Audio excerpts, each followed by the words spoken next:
Welcome to our pre-Halloween cozy variety stream. Uh, Today we will be acting out 5 different very fun performances that we hope you will enjoy. And we will be starting out with CYRANO de BERGERAC, the No Speech in French, performed by Cheesable. For context, the Viscount has just said to CYRANO that CYRANO has a nose that is very large. C'est tout? Ah non, c'est un peu court, jeune homme. On pouvait dire, oh Dieu, bien des choses en somme, en variant les tons. Par exemple, tenez, agressif. Moi, monsieur, si j'avais un tel nez, il faudrait sur le champ que je me l'amputasse. Amical. Mais il doit tremper dans votre tasse. Pour boire, faites-vous fabriquer un anape. Descriptif. C'est un roc. C'est un pic. C'est un cap. Ah, que dis-je, c'est un cap, c'est une péninsule. Curieux. De quoi sert cette oblongue capsule? D'écritoire, monsieur, ou de boîte à ciseaux? Gracieux. Aimez-vous à ce point les oiseaux que paternellement vous vous préoccupâtes de tendre ce perchoir à leurs petites pattes? Truculent, ça, monsieur, lorsque vous pétunez la vapeur du tabac, vous sortez du nez sans que voisin ne crie au feu de cheminée. Prévenant, gardez-vous votre tête entraînée par ce poids de tomber en avant sur le sol. Tendre, faites-lui faire un petit parasol de peur que sa couleur au soleil ne se fane.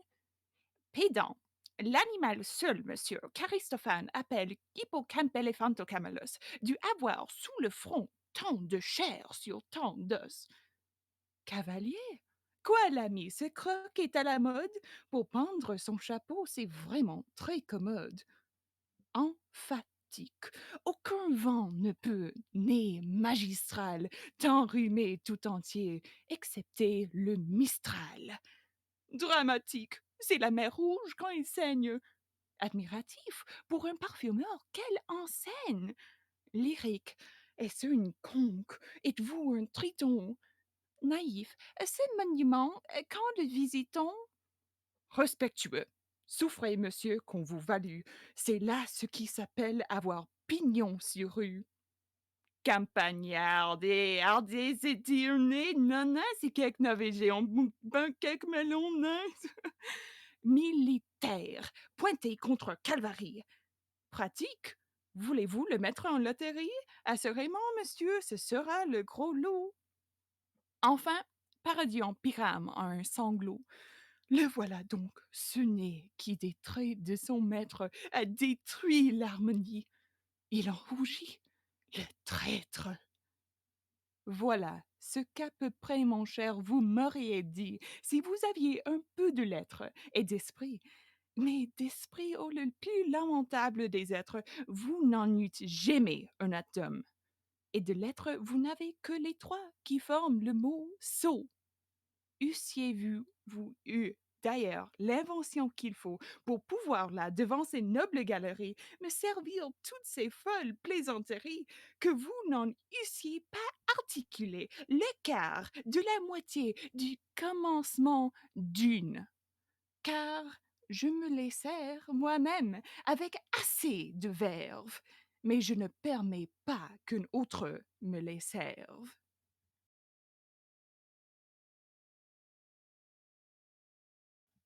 It's the end. That was really good. Yeah. God, holy shit. Okay, we will now continue with the To Be or Not to Be speech from Hamlet in Spanish. So that'd be Ser o No Ser, performed by myself. Okay.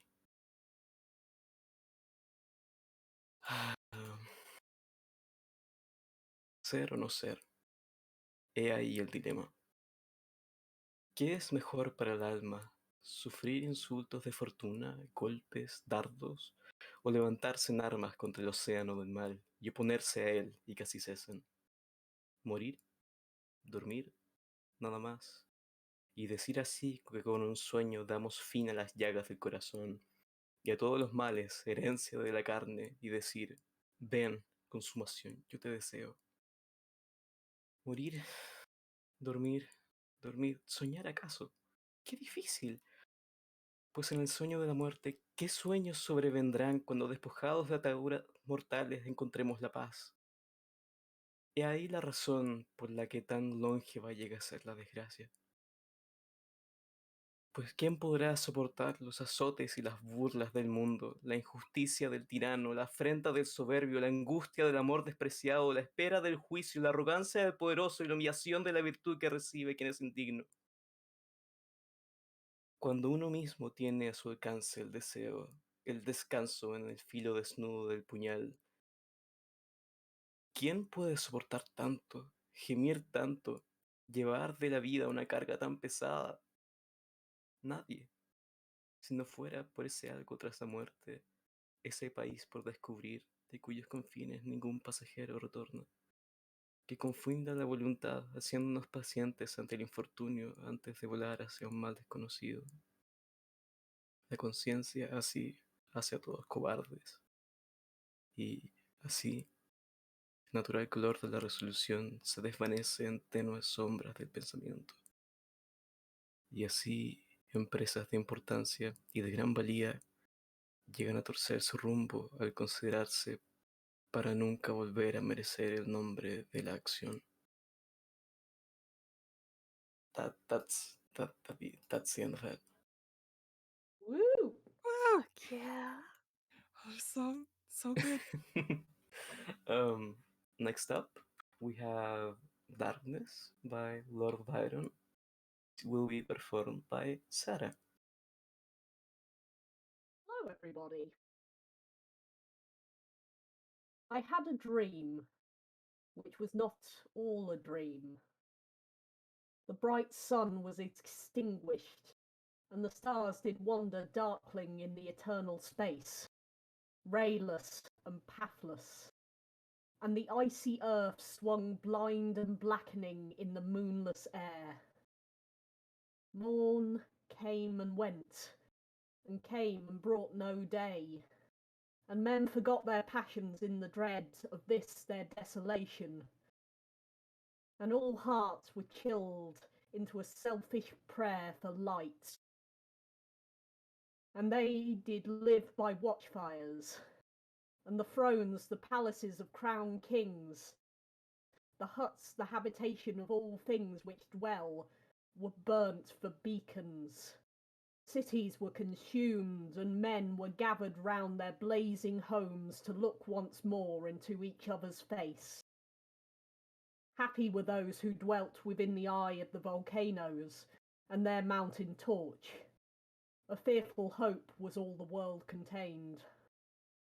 Forests were set on fire, but hour by hour they fell and faded, and the crackling trunks extinguished with a crash, and all was black. The brows of men by the despairing light wore an unearthly aspect, as by fits the flashes fell upon them. Some lay down and hid their eyes and wept, and some did rest their chins upon their clenched hands and smiled. And others hurried to and fro and fed their funeral pyres with fuel, and looked up with mad disquietude on the dull sky, the pall of the past world. And then again with curses cast them down upon the dust, and gnashed their teeth and howled. The wild birds shrieked, and terrified did flutter on the ground and flap their useless wings. The wildest brutes came tame and tremulous, and vipers crawled and twinned themselves amongst the multitude, hissing but stingless. They were slain for food. And war, which for a moment was no more, did glut himself again. A meal was brought with blood, and each sate suddenly apart, gorging himself in the gloom. No love was left. All earth but was was but one thought, and that was death, immediate and inglorious, and the pang of famine fed upon all entrails. Men died, and their bones were tombless as their flesh. The meagre by the meagre were devoured. Even dogs assailed their masters, all save one, and he was faithful to a course, and kept the birds and beasts and famished men at bay till hunger clung them, or the dropping dead lured their lank jaws. Himself sought out no food, but with a piteous and perpetual moan and quick desolate cry, licking the hand which answered not with a caress, he died. The crowd was famished by degrees, but two of an enormous city did survive, and they were enemies. They met beside the dying embers of an altar place where had been heaped a mass of unholy things for an unholy usage. They raked up, and shivering, scrapped with their cold skeleton hands the feeble ashes, and their feeble breath blew for a little life, and made a flame, which was a mockery. Then they lifted up their eyes as it grew lighter, and beheld each other's aspects, saw and shrieked and died. Even of their mutual hideousness they died, unknowing who he was upon whose brow famine had written fiends. The world was void. The populous and the powerful was a lump. Seasonless, herbless, treeless, manless, lifeless, a lump of death, a chaos of hard clay. The rivers, lakes, and ocean all stood still, and nothing stirred within their silent depths. Ships, sailorless, lay rotting on the sea, and their masts fell down piecemeal. As they dropped, they slept on the abyss without a surge. The waves were dead.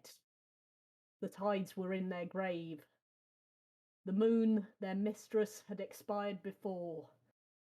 The winds were withered in the stagnant air, and the clouds perished. Darkness had no need of aid for them. She was the universe. Wow. Wow. Thank you. That was incredible. Thank you, Sarah. Thank you. Yeah, it's Hell great. yeah. We will now continue with The Illuminati in Drama Libre, a short play by Alice Gerstenberg.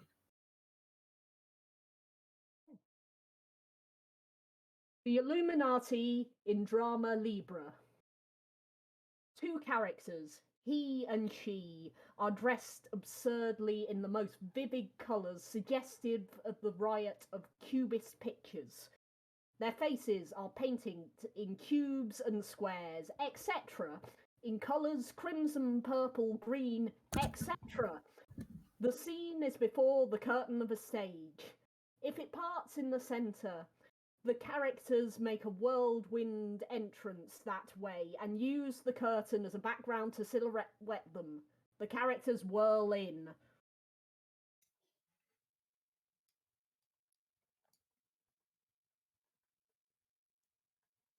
Well, Well, who? guess. Impossible. Try. Then The answer? what? Truth. Again? Stop. Here? No. There?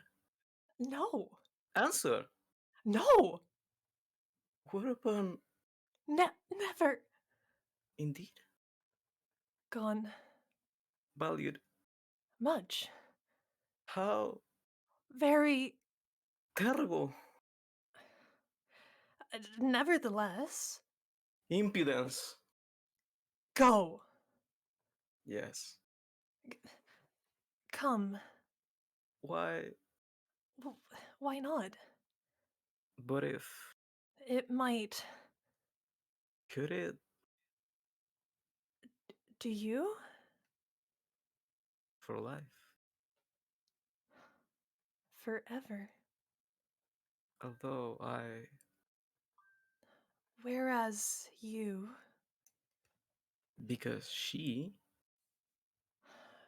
You care. Whether you... Or I. Either one. Moreover... Was it so? You doubt? Proof? There it is! What is it? Are words nothing? Everything. Enough! Quite, but... But what? What is it? Look! I cannot...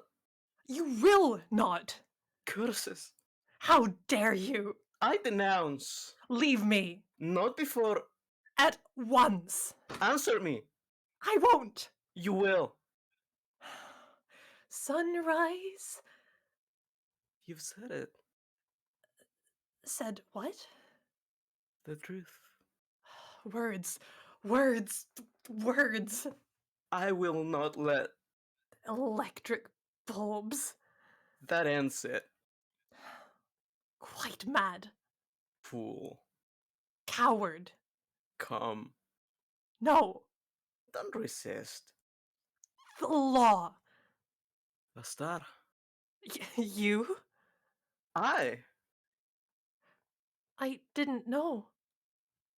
Course not. I don't believe it. Imprisoned. You wouldn't. Inevitable. I implore you. Without doubt. Forgive? Too late. Love? Love? Love. Love. Love. Love! The ring? They're coming. Hide me. You must pay. The letter? Which one? His to you. Ah, that. Out with it? You read it? Never. Give it to me. No. Command. Now your answer. Revenge. You dare. My promise. On your knees. Vampire. You beg. No. Yes. No. Yes. No. Yes. No. Yes. No. Crimson. Blue. Ah. Violet. Purple. Hush. Orange. Yellow. Stop. Stop. The magenta. Oh, my head. They both disappear wildly behind the curtains. That was great, though. Wow. I enjoyed that a Hell lot. yeah. um, Thank you so much. That was an adventure. Yeah. And so we continue to The Crystal Cup, a short story by Bram Stoker. Yep. A short introduction for this one, in that we have a Croakspeare book club, and we read it, and it was super good vibes. So we're going to read it again today, and it's going to be a lot of fun. The Dream Birth. The blue waters touch the walls of the palace. I can hear their soft, lapping wash against the marble whenever I listen. Far out at sea, I can see the waves glancing in the sunlight. Ever smiling, ever glancing, ever sunny. Happy waves. Happy in your gladness, thrice happy that ye are free. I rise from my work, and spring up the wall till I reach the embrasure. I grasp the corner of the stonework and draw myself up till I crouch in the wide window. See out away as far as my vision extends. There I gaze till my eyes grow dim, and in the dimness of my eyes my spirit finds its sight. My soul flies on the wings of memory, away beyond the blue, smiling sea, away beyond the glancing waves and the gleaming sails, to the land I call my home. As the minutes roll by, my actual eyesight seems to be restored, and I look round me in my own old birth house. The rude simplicity of the dwelling comes back to me as something new. There I see my old books and manuscripts and pictures, and there, away on their old shelves, high up above the door, I see my first rude efforts in art. How poor they seem to me now. And yet, were I free, I would not give the smallest of them for all I now possess. Possess? How I dream. The dream calls me back to waking life. I spring down from my window seat and work away frantically. For every line I draw on the paper, every new form that springs on the plaster, brings me nearer freedom. I will make a vase whose beauty will put shame the glorious works of Greece in her golden prime. Surely a love like mine and a hope like mine must in time make some form of beauty spring to life. When he beholds it, he will exclaim with rapture and will order my instant freedom. I can forget my hate and the deep debt of revenge which I owe him when I think of liberty even from his hands. Ah, then on the wings of the morning shall I fly, beyond the sea to my home, her home, and clasp her to my arms, never more to be separated. But oh, spirit of day, if she should be... No, I cannot think of it, or I shall go mad. Oh, time, maker and destroyer of men's fortunes, why hasten so fast for others while thou lagst so slowly for me? Even now my home may have become desolate, and she, my bride, of an hour may sleep calmly in the cold earth. Oh, this suspense will drive me mad. Work. Freedom is before me. Aurora is the reward of my labour. So I rush to my work. But to my brain and hand, heated alike, no fire or no strength descends.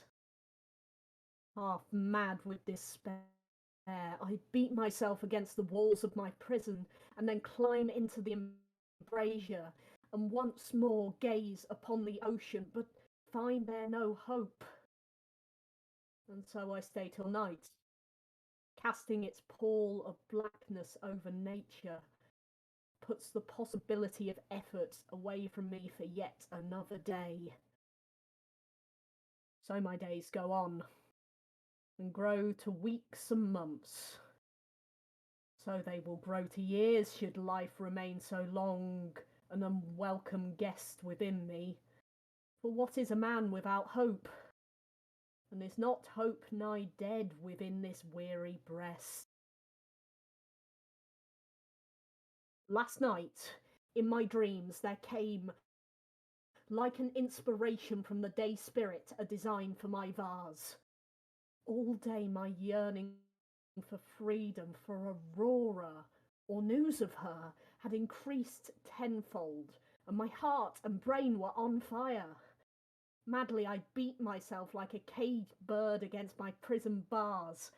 Madly I leapt to my window seat and gazed with bursting eyeballs out on the free, open sea. And there I sat, till my passion had worn itself out, and then I slept, and dreamed of thee, Aurora, of thee and freedom. In my ears I heard again the old song we used to sing together, when as children we wandered on the beach, when as lovers we saw the sun sink in the ocean. And I would see its glory doubled as it shone in thine eyes, and was mellowed against thy cheek. And when, as my bride, you clung to me as my arms went round you, on that desert tongue of land whence rushed the band of sea robbers that tore me away. How my heart curses those men, not men but fiends. But one solitary gleam of joy remains from that dread encounter, that my struggle stayed those hellhounds, and that, ere I was stricken down, this right hand had sent one of them to his home.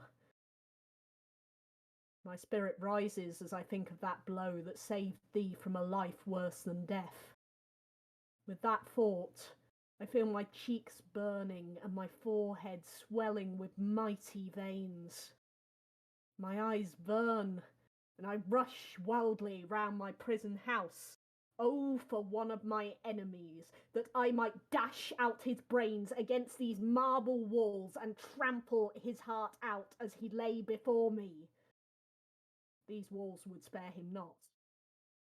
They are pitiless, alas. I know too well. Oh, cruel mockery of kindness, to make a palace a prison, and taunt a captive's aching heart with forms of beauty and sculptured marble. Wondrous indeed are these sculptured walls. Men call them passing fair, but oh, Aurora, with thy beauty ever before my eyes, what form that men call lovely can be fair to me? Like him who gazes sunwards, and then sees no light on earth from the glory that dyes his iris, so thy beauty, or its memory, has turned the fairest things of earth to blackness and deformity. In my dream last night, when in my ears came softly like music stealing across the waters from afar, the old song we used to sing together, then to my brain like a ray of light came an idea whose grandeur for a moment struck me dumb. Before my eyes grew a vase of such beauty that I knew my hope was born to life, and that the Great Spirit had placed my foot on the ladder that leads from this my palace dungeon to the freedom and to thee. Today I have got a block of crystal, for only in such pellucid substance can I body forth my dream, and have commenced my work. I found at first my hand had lost its cunning, and I was beginning to despair, when, like the memory of a dream, there came back to my ears the strains of the old song. I sang it softly to myself, and as I did, I grew calmer. But oh, how differently the song sounded to me when thy voice, Aurora, rose not in unison with my own. But what avails pining? To work, to work. Every touch of my chisel will bring me nearer to thee. My vase is daily growing nearer to completion. I sing as I work, and my constant song is the one I love so well. I can hear the echo of my voice in the vase, and as I end, the wailing song note is prolonged in sweet, sad music in the crystal cup. I listen, ear down, and sometimes I weep as I listen, so sadly comes the echo to my song. Imperfect though it be, my voice makes sweet music, and its echo in the cup guides my hand towards perfection as I work. Would that thy voice rose and fell with mine, Aurora, and then the world would behold a vase of such beauty as never before woke up the slumbering fires of man's love for what is fair. For if I do such work in sadness, imperfect as I am in my solitude and sorrow, what would I do in joy, perfect when with thee? I know that my work is good as an artist, and I feel that it is as a man, and the cup itself, as it daily grows in beauty, gives back a clearer echo. Oh, if I worked in joy, how gladly would it give back our voices! Then we would hear an echo and music such as mortals seldom hear. But now the echo, like my song, seems imperfect. I grow daily weaker, but still I work on. Work with my whole soul. For am I not working for freedom and for thee? My work is nearly done. Day by day, hour by hour, the vase grows more finished. Even clearer comes the echo whilst I sing. Ever softer, ever more sad and heart-rending comes the echo of the wail at the end of the song. Day by day I grow weaker and weaker. Still I work on with all my soul. At night the thought comes to me, whilst I think of thee, that I will never see thee more, that I breathe out my life into the crystal cup, and that it will last there when I have gone. So beautiful become. So much do I love it, that I could gladly die to be the maker of such a work. Were it not for thee, my love, for thee, and my hope of thee, and my fear for thee, and my anguish for thy grief when thou knowest I am gone. My work requires but a few more touches. My life is slowly ebbing away, and I feel that with my last touch of life will pass out forever into the cup. Till that touch is given, I must not die. I will not die. My hate has passed away. So great are my wrongs that revenge of mine would be too small a compensation for my woe. I leave revenge to a juster and a mightier than I. Thee, O Aurora, I will await thee in the land of flowers, where thou and I will wander, nevermore to part, nevermore. Ah, nevermore. Farewell, Aurora, Aurora, Aurora. Part 2. The Feast of Beauty.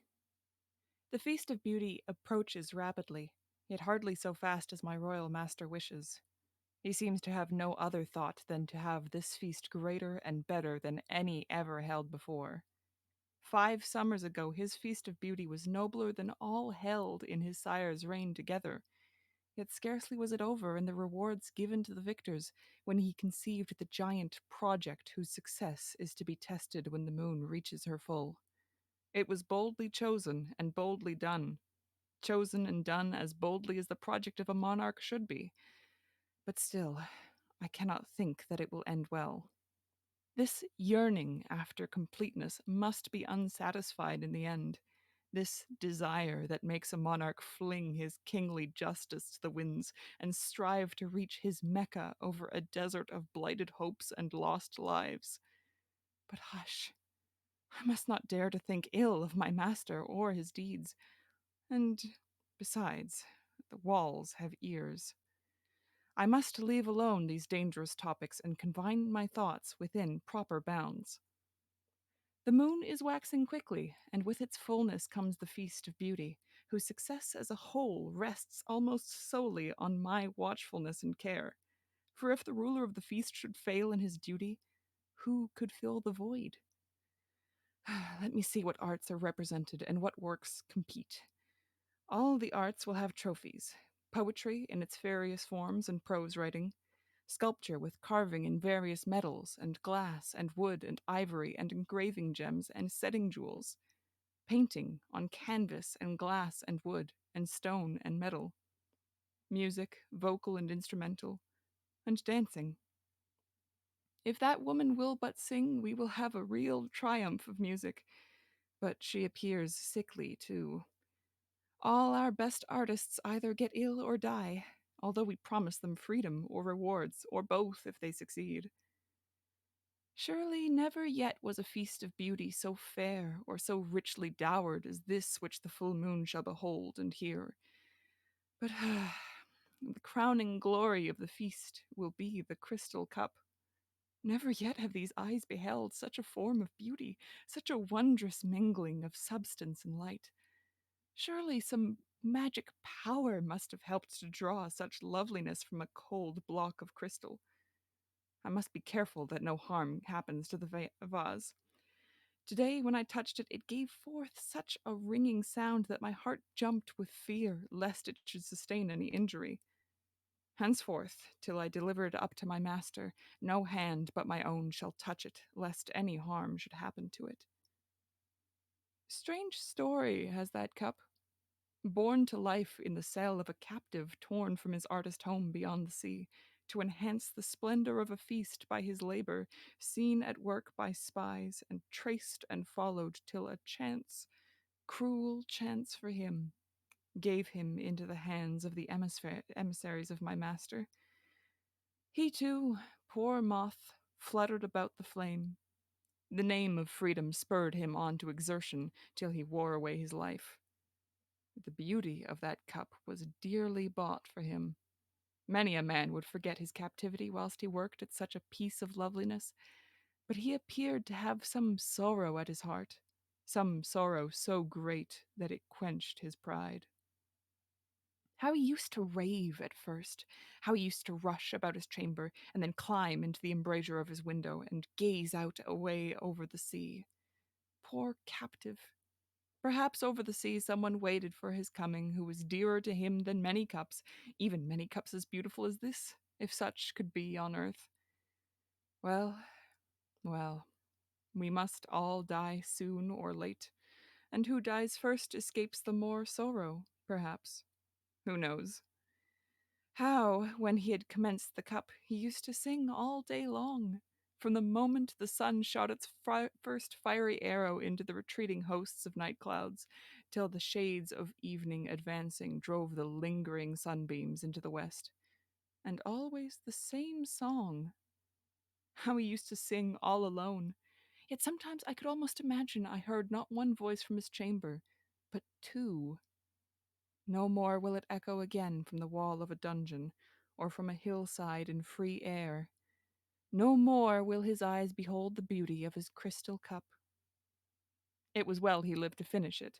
Often and often have I trembled to think of his death, as I saw him day by day grow weaker as he worked at the unfinished vase.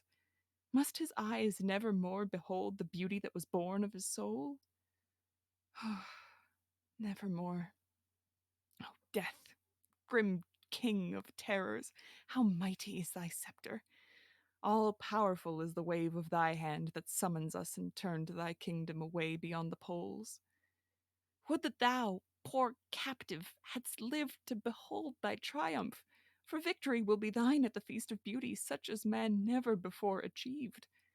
Then thou mightst have heard the shout that hails the victor in the contest, and the plaudits that greet him as he passes out, a free man, through the palace gates.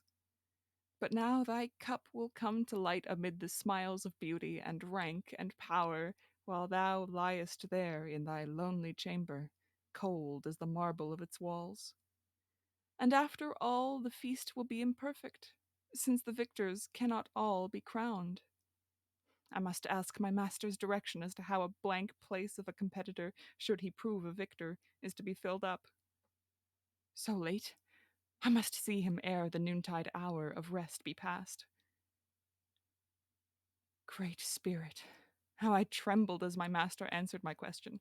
I found him in his chamber, as usual in the noontide. He was lying on his couch, disrobed, half sleeping, and the drowsy zephyr, scented with rich odors from the garden, wafted through the windows at either side by the fans, lulled him to a complete repose. The darkened chamber was cool and silent.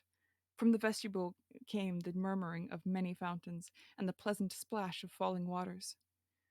Oh, happy, said I in my heart. Oh, happy great king that has such pleasures to enjoy.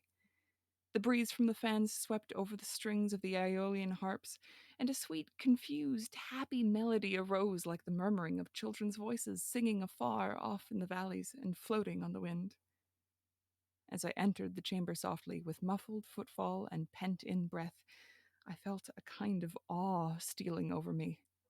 To me, who was born and have dwelt all my life within the precincts of the court, to me, who talk daily with my royal master and take his minutest directions as to the coming feast, to me, who had all my life looked up to my king as to a spirit and had venerated him as more than mortal, came a feeling of almost horror.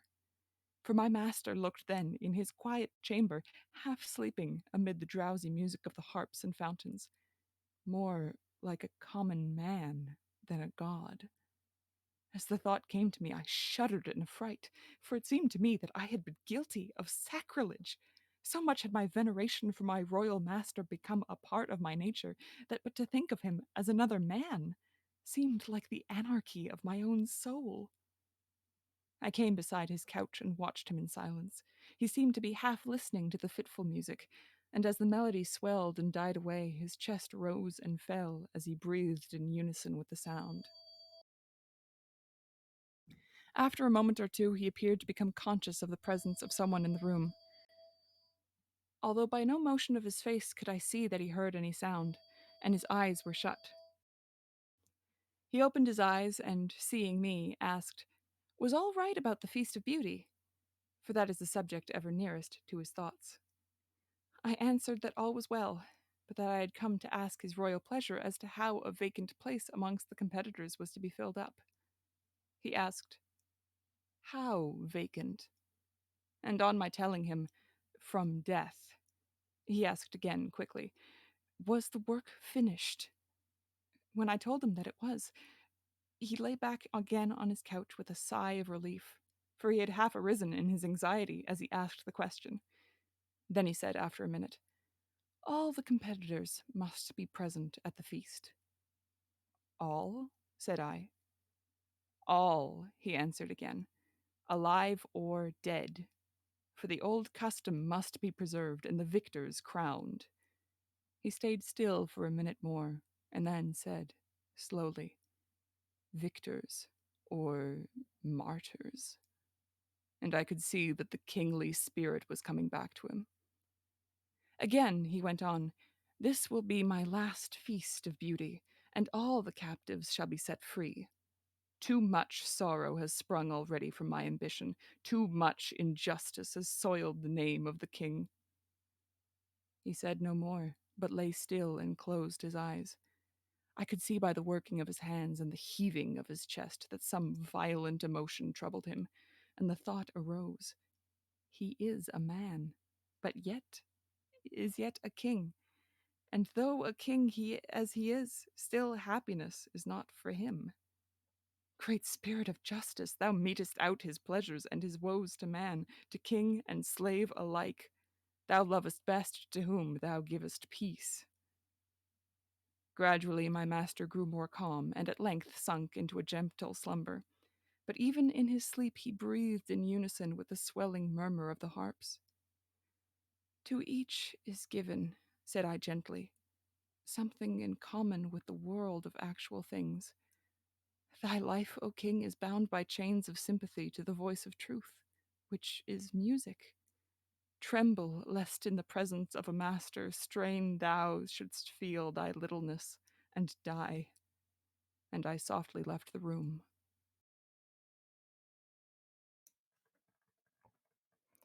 Part 3. The Story of the Moonbeam. Slowly I creep along the bosom of the waters. Sometimes I look back as I rise upon a billow, and see behind me many of my kin, sitting each upon a wave summit as upon a throne. So I go on for long, a power that I wist not forcing me onward, without will or purpose of mine. At length, as I rise upon a mimic wave, I see afar a hazy light that springs from a vast palace, through whose countless windows flame lamps and torches. But at the first view, as if my coming had been the signal, the lights disappear in an instant. Impatiently I await what may happen, and as I rise with each heartbeat of the sea, I look forward to where the torches had gleamed. Can it be a deed of darkness that shuns the light? The time has come when I can behold the palace without waiting to mount upon the waves. It is built of white marble and rises steep from the brine. Its seafront is glorious with columns and statues, and from the portals the marble steps sweep down, broad and wide to the waters, and below them, down as deep as I can see. No sound is heard, no light is seen. A solemn silence abounds, a perfect calm. Slowly I climb the palace walls, my brethren following as soldiers up a breach. I slide along the roofs, and as I look behind me, walls and roofs are glistening as with silver. At length I meet with something smooth and hard and translucent, but through it I pass and enter a vast hall, where for an instant I hang in midair and wonder. My coming has been the signal for such a burst of harmony as brings back to my memory the music of the spheres as they rush through space. And in the full swelling anthem of welcome, I feel that I am indeed a sun spirit, a child of light, and that this is homage to my master. I look upon the face of a great monarch who sits at the head of a banquet table. He has turned his head upwards and backwards, and looks as if he had been awaiting my approach. He rises and fronts me with a ringing out of the welcome song, and all the others in the great hall turn towards me as well. I can see their eyes gleaming.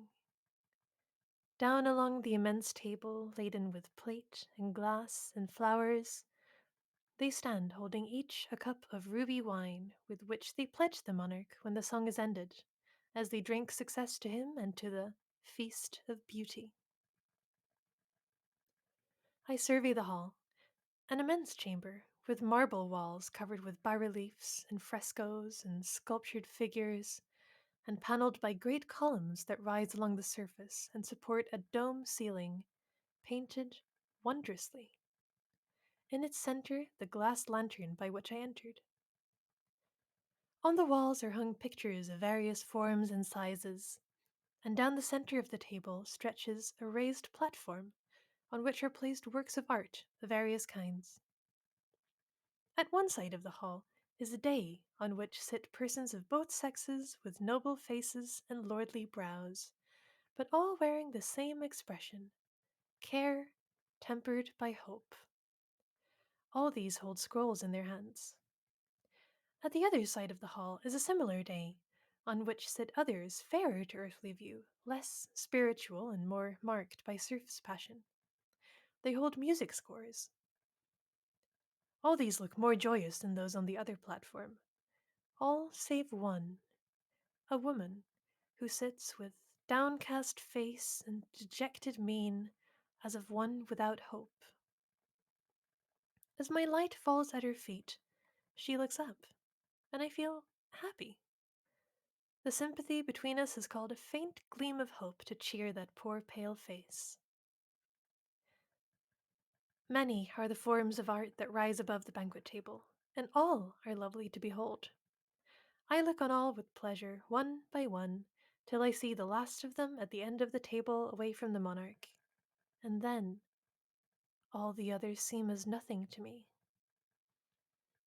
What is this that makes other forms of beauty seem as naught when compared with it, when brought within the radius of its lustre?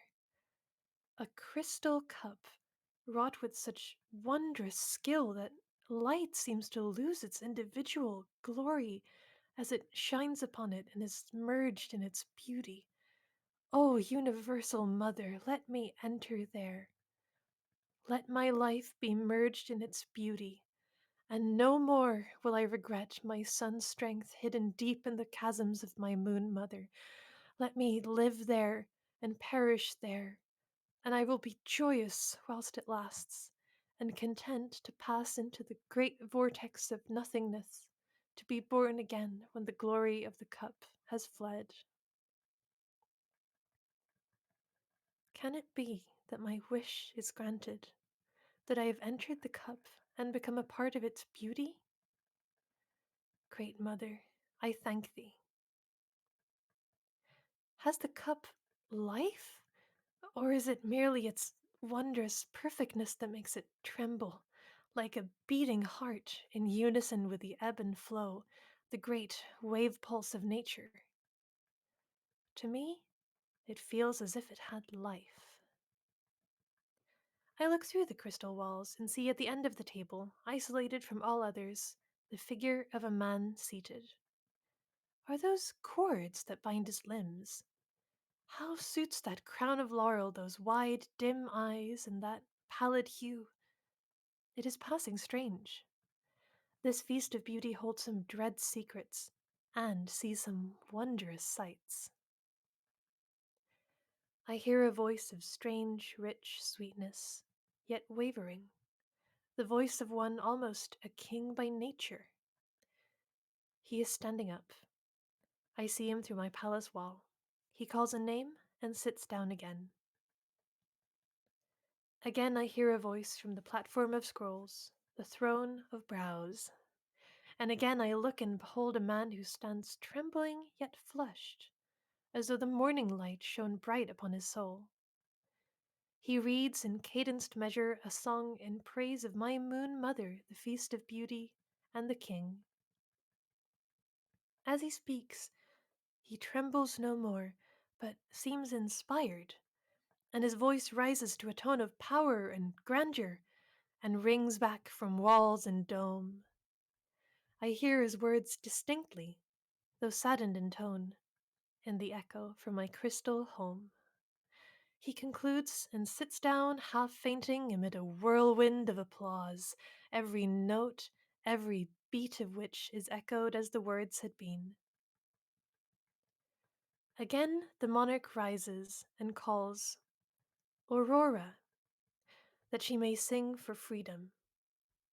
The name echoes in the cup with a sweet, sad sound. So sad, so despairing seems the echo, that the hall seems to darken and the scene to grow dim. Can a sun spirit mourn, or a crystal vessel weep? She, the dejected one, rises from her seat on the throne of sound, and all eyes turn upon her save those of the pale one, laurel-crowned. Thrice she essays to begin, and thrice naught comes from her lips but a dry, husky sigh, till an old man who has been moving round the hall settling all things cries out, in fear lest she should fail, Freedom! The word is re-echoed from the cup. She hears the sound, turns towards it, and begins. Oh, the melody of that voice! And yet it is not perfect alone, for after the first note comes an echo from the cup that swells in unison with the voice, and the two sounds together seem as if one strain came ringing sweet from the lips of the All-Father himself. So sweet it is that all throughout the hall sit spellbound and scarcely dare to breathe. In the pause after the first verse of the song, I hear the voice of the old man speaking to a comrade, but his words are unheard by other.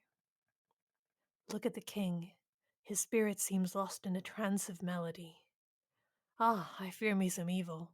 The nearer the music approaches to perfection, the more rapt he becomes. I dread lest a perfect note shall prove his death call. His voice dies away as the singer commences the last verse.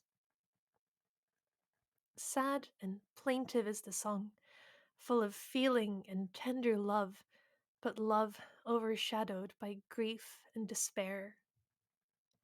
As it goes on, the voice of the singer grows sweeter and more thrilling, more real, and the cup, my crystal time home, vibrates more and more as it gives back the echo. The monarch looks like one entranced, and no movement is within the hall.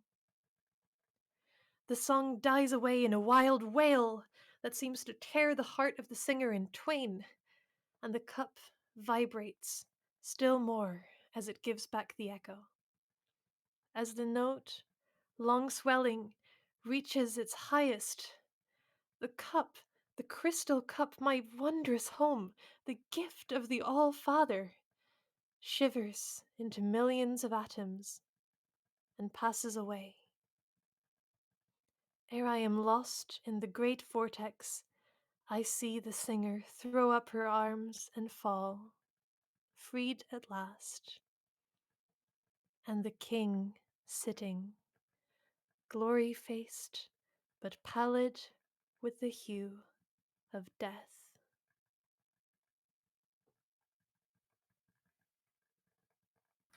Wow. That was really good. Holy shit. Yeah, that'd be the Crystal Cup by Bram Stoker. Read that, right? That it be. Fuck yeah.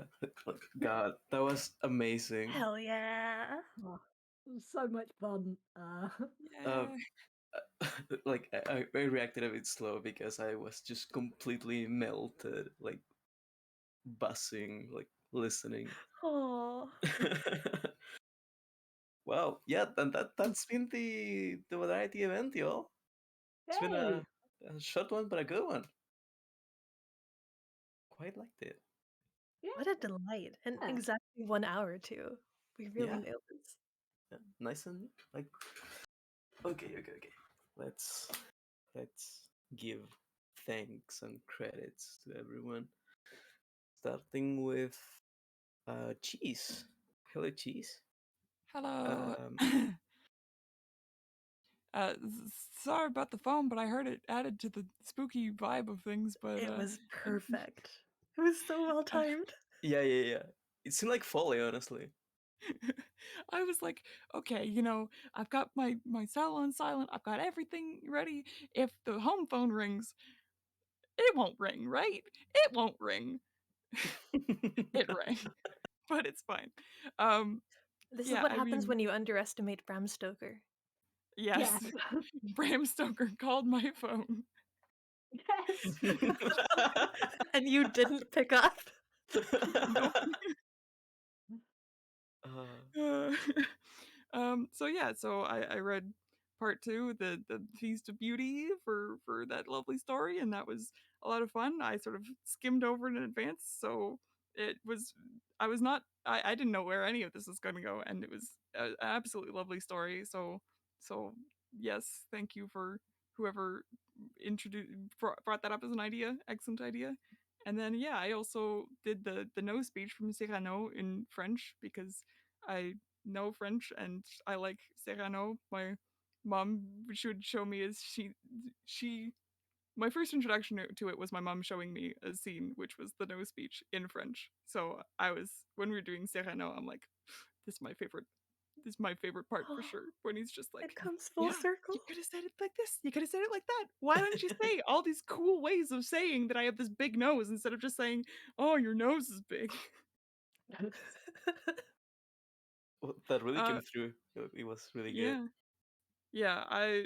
I definitely was very happy to be able to do that. And yeah, so that's what I did. That's me, Cheesable. See you again for another time, I guess. Hell Hell yeah. yeah! Yeah. Cheese! Hey. Woo, woo, woo. Thank you so much. Jeez. Next. That'd be, I think, Sarah. Yes. Hello. Hello. It's me. I'm Sarah. I read a spooky Lord Byron poem and also read the first part of the Crystal Cup. I'd like to dedicate this performance to Lord Byron's dog, Bosun. Lord Byron loved dogs, and I think like there was a stalwart canine in the poem, and I like to think that that was Bosun, who was the only one who didn't turn against everybody else. But yeah, I just wanted, for people who were sad about the dogs, I just wanted to read like the first part of the epitaph that Lord Byron or his friend John Hobhouse, no one knows, wrote for his dog, because it's like sad, but it's good vibes. So Uh-huh. near this spot are deposited the remains of one who possessed beauty without vanity, strength without insolence, courage without ferocity, and all the virtues of man without his vices. This praise, which would be unmeaning flattery if inscribed over human ashes, is but a just tribute to the memory of Bosun the dog, who was born in Newfoundland, Oh. May 1803, and died at Newstead, November the 18th, 1808. Oh. So that's what I have to say. Thank you, everybody. It's been a great night. Everyone was awesome. Oh, fuck. Thank you. Thank you, Sarah. Thank you for that. Holy crap. Okay. So next we will have Akane. Dear. Hello. Uh, I am so happy that I could be part of this, and I'm so honored to be reading all of this stuff together with such wonderful, fantastic, talented, cherished people. You were all amazing. Um, I got to read She in the Illuminati and Drama Libre, which was an absolute adventure, an adventure that Ellen and I thought of doing last night, Literally last night. literally last night. Um, but it turned out lovely. It was very fun to do, especially without reading the final twist in advance. I was very surprised when I turned out to be a vampire, but I'm very much here for it as well. It felt very good. And I also got to read part 3 of The Crystal Cup, the story of the Moonbeam, and I also didn't have time to read that in advance, so I was equally surprised and delighted at how nicely that tied up the entire 3-part story. So, thank you all so much for this lovely little variety event. I hope everyone's gotten sufficient Halloween vibes. If not, keep an eye on this space in the very near future for even more Halloween vibes. Mhm. We will get those straight to your ears. Um, and in the meantime, if you need some potentially spooky, uh, potentially horror, potentially quite nice, say cat names, perhaps, you're very welcome to check out JellicleBot on Twitter. Get your daily dose of cat names randomly generated, some spooky, some not, some very cherished. Highly recommend. It is a trip. as was tonight. Thank you very, very much for both the organizers and my fellow wonderful cast. And that leaves the mic open to Alen. But before, like, thank you so much, Akane. You were great. You did amazing. Thank you so much. Yeah. Like, fuck. It was so fun doing the Illuminati in Drama Libre with you. It Like, was wild. couldn't imagine anyone else would do it with. Like, that was amazing. Speaking of, hi, I'm Len, and I was he in the Illuminati in Drama Libre. Way more fun than I could have imagined. It's amazing. And I also read the To Be or Not To Be soliloquy from Hamlet in Spanish. So, ser o no ser. That's all I did, and I also co-organized this with Ray, our wonderful host, who also deserves Hell like a yeah, giant shout out. Ray! Hey. Woo! Thank you so much, Ray, as always. Always. And yeah, that'd be me. That'd be us. Remember to this Friday we're going to have a full-length play, Ruthven.